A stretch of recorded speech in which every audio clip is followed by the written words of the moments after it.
Salve, salve! Como é que tá? Tudo bem? Seja bem-vindo ao nosso quadro de entrevista aqui do canal. E nessa entrevista de hoje, convidamos um craque que já apareceu em vários vídeos aqui no canal, mas anda um pouco sumido, né? Eu estou falando de Leonardo Morata da Fonseca, mais conhecido como Léo Morata. Léo, primeiramente, muito obrigado por ter aceitado o nosso convite, por ter disponibilizado um pouco do seu tempo para falar com a gente. Seja muito bem-vindo. Fala, Julião. É sempre um enorme prazer poder falar com vocês, que durante todo esse período aí acompanharam muitos passos que eu dei aí dentro do futsal amador e sempre me trataram com tanto respeito e carinho que eu não poderia deixar de atender esse pedido. Sempre um prazer falar com vocês. Ô Léo, vou começar com uma pergunta aqui. Muitas pessoas já viram você aqui no canal e até já comentaram também que viu você jogando Fut 7. O que talvez muitas pessoas não sabem é que você já foi profissional de campo, né? Conta pra gente como foi o início da sua carreira. Bom, minha carreira começou, posso dizer que com 8 anos de idade eu comecei a jogar futebol de salão, na época era futebol de salão, né, no Círculo Militar, aqui em São Paulo. Passou pelo Juventus, na Moca, onde eu tive um período muito bacana aí. Fiquei lá no Juventus até os meus 14 anos, foi quando a Eurosport parou de trabalhar com futebol e foi onde eu fui para o Corinthians. Comecei nas categorias de base do Corinthians no infantil. Passei pelo infantil, juvenil, juniores, então passei também um longo período no Corinthians aí, convivendo com diversos craques e amigos que eu tenho até hoje. Foi um período bem bacana e acredito que daí foi onde eu iniciei toda a minha trajetória, né? Então tem uma longa jornada aí que eu tive presente. Tá, e o que fez você desistir do futebol de campo? Na verdade, eu saí do Corinthians, fui para a Holanda, né? Eu tive uma passagem pelo Zwolle, que é um time era até então da segunda divisão e hoje se encontra na primeira divisão do futebol holandês. Cheguei lá na metade da temporada, fiquei até o final do meu contrato e quando eu regressei para o Brasil, já estava no final do ano aqui, né? No final do ano, no segundo semestre. No segundo semestre, no futebol de campo, principalmente aqui em São Paulo, só tem a Copa Paulista, né, que é a quarta divisão do Campeonato Paulista. Então, tudo que apareceu para mim era muito ruim, não apareceu nada de muito bom para que eu regressasse e continuasse no futebol de campo. E, ao mesmo tempo, eu tive a procura de muita gente que me conhecia do futsal para que eu retornasse para o futsal. E foi onde eu tomei a decisão de sair do campo e voltar para o futebol de salão. Foi assim, meio que as oportunidades que apareceram na época e o que eu julguei melhor na época, né? E aí depois do campo, né, como você falou que teve oportunidade no futsal profissional você teve passagem por São Caetano, por Corinthians, e pelo Palmeiras e até jogou na Espanha, né, em 2010. Mas o que fez você desistir de jogar futsal profissional? Eu costumo falar que eu tive um certo azar nesse período final. E uma coisa que também me fez enxergar outras oportunidades foi que eu jamais deixei de estudar, né? Então eu estava sempre nos períodos em que eu estava aqui no Brasil, jogando aqui próximo de casa, eu continuei estudando, fazendo faculdade e tudo mais. E o período em que eu fiquei lá na Espanha, eu estava jogando futsal no Benicarló, que era a primeira divisão, o melhor futsal do mundo. E de 6 meses que eu fiquei lá, eu fiquei 4 sem receber, né? E os 2 meses que eu recebi foram picados. Então, foi um período muito difícil. A Espanha estava numa crise, assim como toda a Europa, muito, muito severa. E as questões financeiras pesaram muito. Então, na época, eu falei, pô, se eu estou no melhor lugar do mundo, na melhor divisão do mundo, e tá dessa forma, que futuro tem seguir nessa profissão e continuar batendo cabeça, né? Foi onde eu olhei para outro lado e vi que para terminar a faculdade faltavam apenas os estágios e o meu TCC, então faltava muito pouco para eu me formar e continuar jogando futebol de forma um pouco mais como hobby nos extras e mesmo assim poder trabalhar e fazer minhas outras coisas, né? Então eu acho que eu olhei para um outro caminho que me daria mais futuro a longo prazo. Eu acho que foi muito da situação que eu vivi na Espanha com esse outro olhar que eu tive para cá. O primeiro registro seu aqui no futsal amador foi na final da Taça CDM Congonhas de 2012, na final que você estava pelos 5 estrelas diante do Triângulo. Você lembra dessa partida? Lembro sim. 5 estrelas foi um lugar onde eu fui muito feliz, que a gente teve várias conquistas, foi uma pena mesmo o Gordinho ter tido que parar. A gente ganhou do Triângulo aquela final, foi meu primeiro título no CDM Congonhas. Foi bem marcante mesmo, porque era um campeonato de muita expressão, né? Era um campeonato super disputado, numa quadra acanhada. Eu vinha do futsal profissional só em quadras maiores, mas foi bem legal mesmo. Foi uma conquista que eu tenho marcado até hoje. Tá, ô Léo, aí no ano seguinte você foi campeão também lá no CDM Congonhas com o Flash. E o Flash e o 5 Estrelas era praticamente a mesma base e só colocava alguns reforços. Você acha que ter uma base forte faz a diferença? Sem dúvida alguma.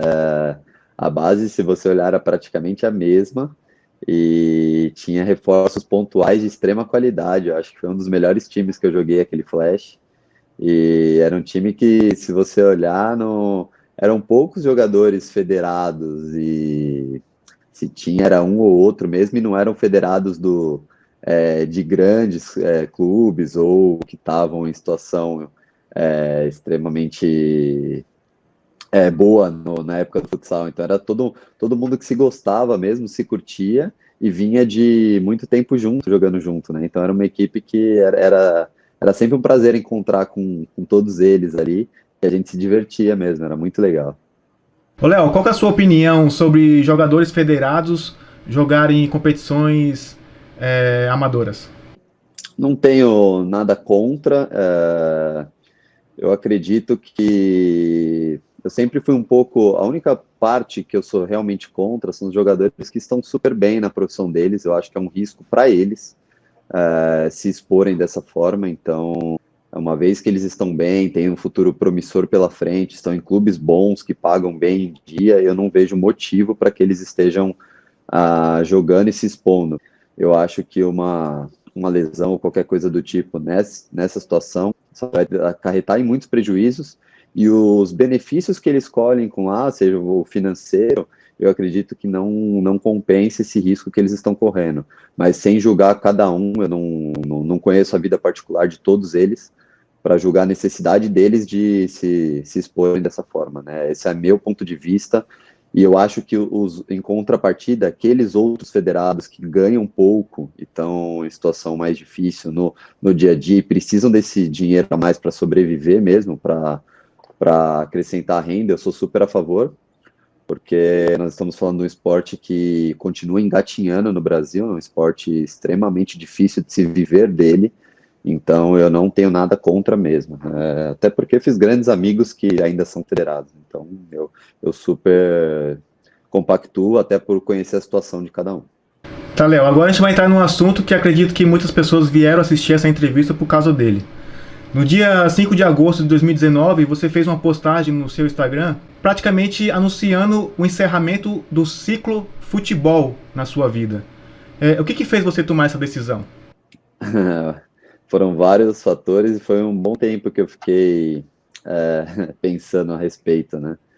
Eu sempre, para quem me conhece, me acompanhou, eu sempre fui um cara que me dediquei, não 100, mas 110% em tudo que eu faço, né? Então, eu sempre fui um cara que me entreguei de verdade, então todo mundo que jogou comigo sabe o quanto eu gosto de ganhar, o quanto eu me dou enquanto eu estou competindo. E eu venho num período de vida em que meu estúdio vem se desenvolvendo, eu venho dando cursos na minha área de educação física já fazem 4 anos, criei um curso novo, então eu venho com material novo e muitas das coisas que eu venho desenvolvendo, tanto no meu estúdio quanto nos cursos que eu vou dando, eu preciso praticar muito, né? Então eu venho treinando tudo que eu venho fazendo muito mais, eu tenho praticado e treinado, se não mais do que quando eu fui atleta, mesmo tanto, porque eu venho treinando muitas vezes 2 vezes por dia, 2 horas de manhã e 2 horas da tarde, então eu venho com uma rotina de treino super pesada.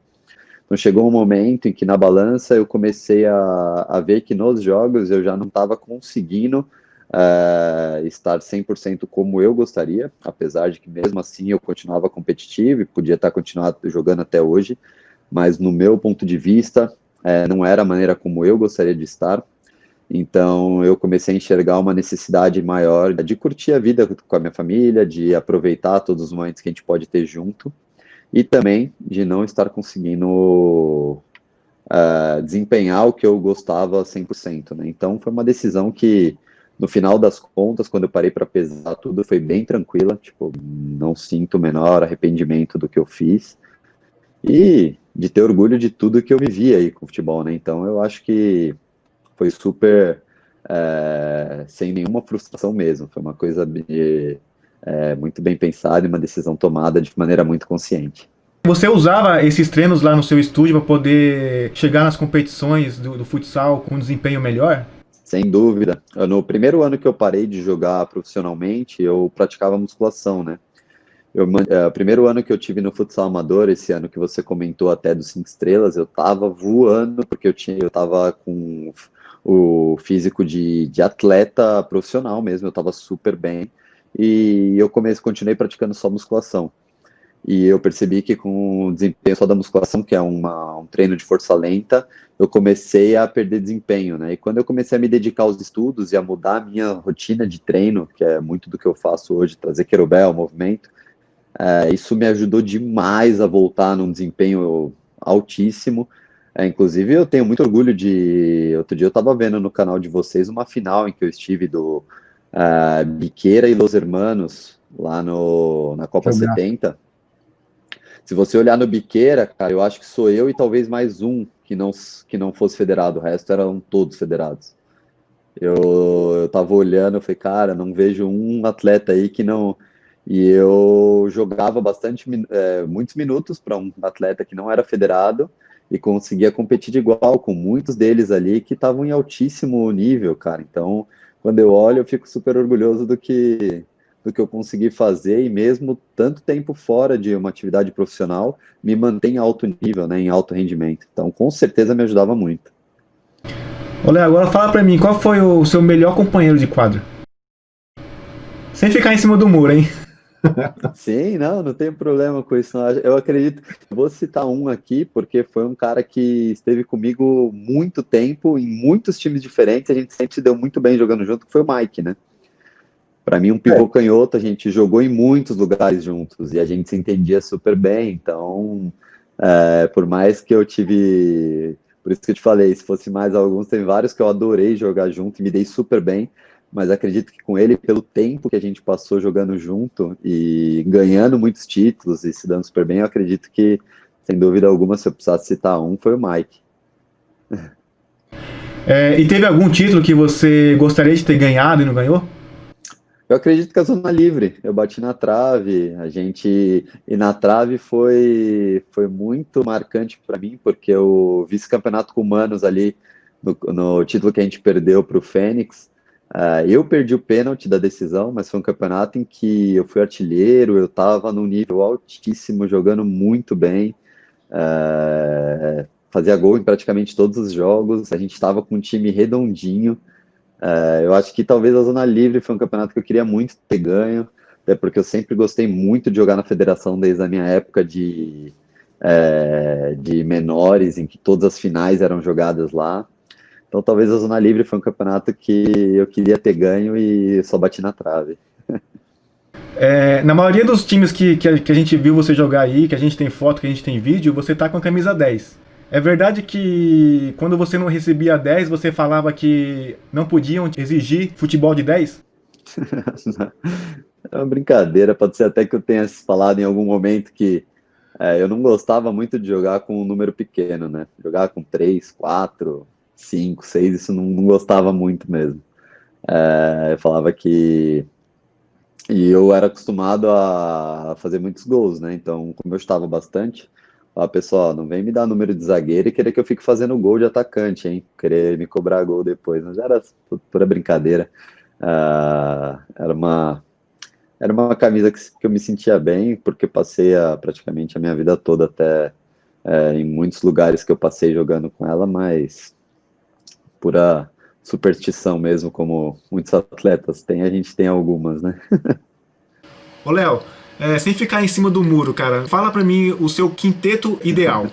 Pergunta difícil pra caramba, né? Mas vamos lá. Com certeza, eu acho que o goleiro, coloca o Renanzinho, da época de 5 estrelas, goleiro que pegava muito, e pênalti, então, não tem nem o que se falar. A gente sabia que se fosse para os pênaltis era a vitória encaminhada. O de back é o Caio Barros, o Caio, fantástico, competitivo como eu, que gosta de ganhar, se doa demais, então é um cara que eu adorava dividir a quadra. Outro cara que era da mesma forma, da mesma pegada, é o Diego Sol, então com certeza colocaria o Diego Sol aí.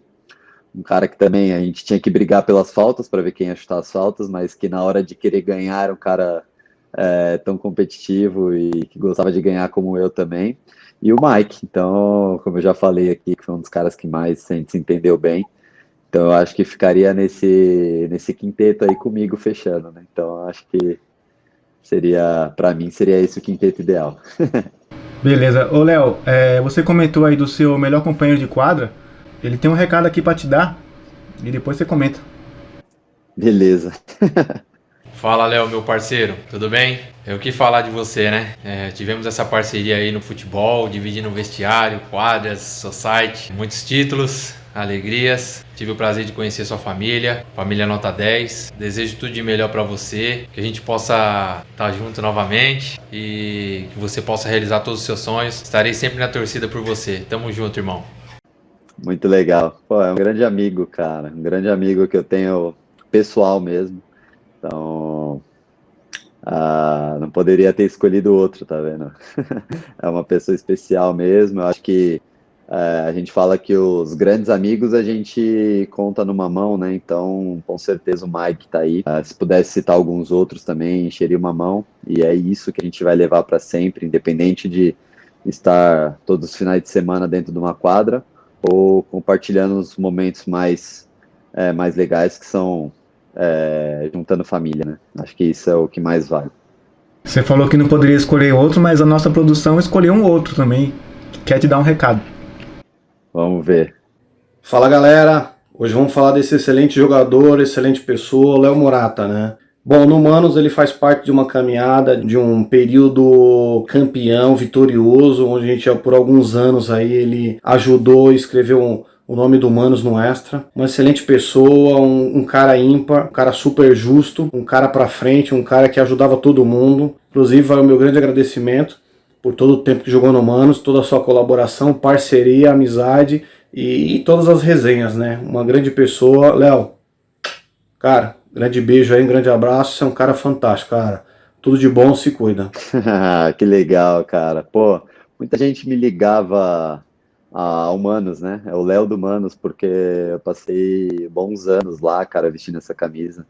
E com certeza o Rosélio é uma pessoa que fantástica, que tem um projeto super legal, super bacana, uma pessoa super do bem, trabalhadora, então super admiro. Uma das pessoas que quando eu falei de donos que se dedicam e fazem com amor aquilo, com certeza o Rosélio está dentro dessas pessoas e que eu só tenho a agradecer ter vestido essa camisa e ter passado bons anos ali, feito amizade com tantas pessoas legais e tantas pessoas incríveis que fazem parte desse projeto. Só tenho a agradecer mesmo. Que legal, cara, super feliz. E para finalizar, tem o último recado aqui, também de uma pessoa que eu acho que também é muito importante nessa sua carreira no futsal amador. Salve pessoal do futsal amador, saudações a todos. Salve, Léo. Falar de você é muito fácil, é falar de um vencedor, de uma pessoa muito determinada, uma pessoa com muita garra, um multicampeão. Por onde passou na sua trajetória, tem um tempinho que você fez uma opção muito difícil, foi parar de jogar para se dedicar a um novo projeto. Conversamos, né, pouco antes de você tomar essa decisão. Você deixou muitas saudades, hein? O pessoal pergunta, cadê o Léo? Cadê o Barba? Cadê o Morata? Então, quando você se decidir voltar, a 10 está te esperando aqui. Independente disso, te desejo toda boa sorte, te desejo muita saúde, que você tenha sucesso sempre. Você é um vencedor. E eu te agradeço muito. Um abraço, fica com Deus. Que legal, cara. Esse cara é incrível. Eu sou super suspeito, eu gosto muito do Flávio. Flávio é uma pessoa que eu vou levar com carinho e amizade para essa vida também. Sempre eu mantenho contato, sempre estou perguntando de como estão as coisas. Ele tá me devendo uma visita aqui, que ele é super enrolado. Deixa passar essa pandemia, eu vou cobrar ele de novo. Mas com certeza, cara, uma das melhores coisas que eu fiz foi escolher vestir essa camisa do Ômega e iniciar esse projeto junto com ele de trazer o Ômega do ABC para São Paulo, que eu tenho muito orgulho de ter feito parte desse início aí, de estar com ele nessa caminhada muito dura, porque a gente sabe o quanto a maioria dos jogadores aqui em São Paulo já é comprometida com diversos times, e a gente saiu do ABC para vir para São Paulo, e hoje eu vejo o Ômega sendo favorita em todos os campeonatos de disputa, entrando para brigar de igual para igual com qualquer equipe. Eu tenho muito orgulho de ter feito parte e e ter essa amizade com o Flávio. Só agradecer mesmo. Ô Léo, você é uma pessoa que demonstrou saber encerrar ciclos na sua vida, né? E a gente sabe que isso às vezes é uma dificuldade de muitas pessoas. Você soube encerrar o seu ciclo no futebol de campo, soube encerrar seu ciclo no futsal profissional e agora você soube encerrar também no fut7 e futsal. Qual a mensagem que você deixa para as pessoas que estão te assistindo? Puta, que pergunta legal, Julião, porque eu vejo amigos meus da época em que eu jogava futebol profissional que pararam de jogar e vivem frustrados até hoje. A maioria não percebe, mas são as pessoas que se agarraram de uma tal forma ao futebol que não conseguem desempenhar outra função com amor, não conseguem se dedicar a outra coisa de maneira saudável e fazer aquilo o seu novo projeto de vida, cara. E eu acho que isso faz com que elas não andem, sabe? São pessoas incríveis que podiam ter um futuro promissor e brilhante, mas se agarram a isso, cara. Eu acho que uma das coisas que eu sempre tive foi isso, enxergar o passo adiante, viver no momento presente, entender o momento que eu tô e o que ele tá me pedindo, e seguir em frente, cara. A vida é uma só, ela passa super rápido, e se a gente não souber aproveitar o momento em que a gente está, cara, a gente vai ficar só vivendo de olhar para trás e ter se frustrado do que a gente poderia ter feito, né? Então, eu acredito que essas decisões que eu tomei podem ter sido certas ou erradas, mas eu vivo o meu dia a dia, cara, da melhor forma, me dedicando 100%, como eu sempre fiz, em tudo que eu faço, né? Então, todos os caras que jogavam comigo falam que uma das vantagens de me ter ao lado é que eu ia estar me dedicando se tivesse 1-0, 10-0, 8-0, de qualquer forma. E eu faço isso não só em quadra, mas em todos os projetos que eu tenho de vida, né, cara? É uma coisa que eu levo como filosofia de vida. Então, essa é a mensagem que eu deixo, cara. Vivo hoje, mas de forma intensa e se doando no que vocês fazem, porque a gente não pode mais para frente olhar para trás e se arrepender de nada. Beleza, Léo. Bom, agradeço imensamente aí por você ter aceitado o nosso convite. Já te admirava como atleta e agora conhecendo a sua história, te admiro ainda mais como pessoa. O futsal amador só tem a agradecer, né, a tudo que você fez aí e por ter ajudado a proporcionar os vídeos, né, que a gente produziu aqui pro canal. Desejo de coração que você continue tendo muito sucesso no seu novo projeto e que Deus te abençoe sempre. Pô, muito obrigado, Julião. Como eu falei no começo da entrevista, cara, com todo o respeito e carinho que vocês tiveram comigo todo esse período que eu tive no Extra, eu só tenho que agradecer imensamente e sempre que precisarem de qualquer coisa, eu estou à disposição. Muito obrigado mesmo, continuem fazendo esse trabalho incrível de vocês, difícil, árduo, porque muita gente, né, não sabe reconhecer ou não tem o devido reconhecimento, porque é um trabalho muito legal que vocês fazem com muito amor. E obrigado por terem me levado muita sorte, porque sempre que vocês estavam em quadra eu conseguia também fazer algumas coisas legais, então tem muito registro bacana aí meu, que de repente eu posso levar para o meu filho, para o meu neto, e vai ter muita coisa aí que vocês registraram aí. Beleza, muito obrigado, Julião. Tamo junto. É isso aí, galera. Se você ainda não viu o Léo Morata jogando, deixamos aqui na descrição do vídeo 5 jogos em que ele aparece jogando e com certeza fez gols e muitas jogadas. E não se esqueça, deixe seu like, faça um comentário e se você está sempre por aqui, mas ainda não é inscrito, se inscreva no canal. Um abraço e até a próxima entrevista.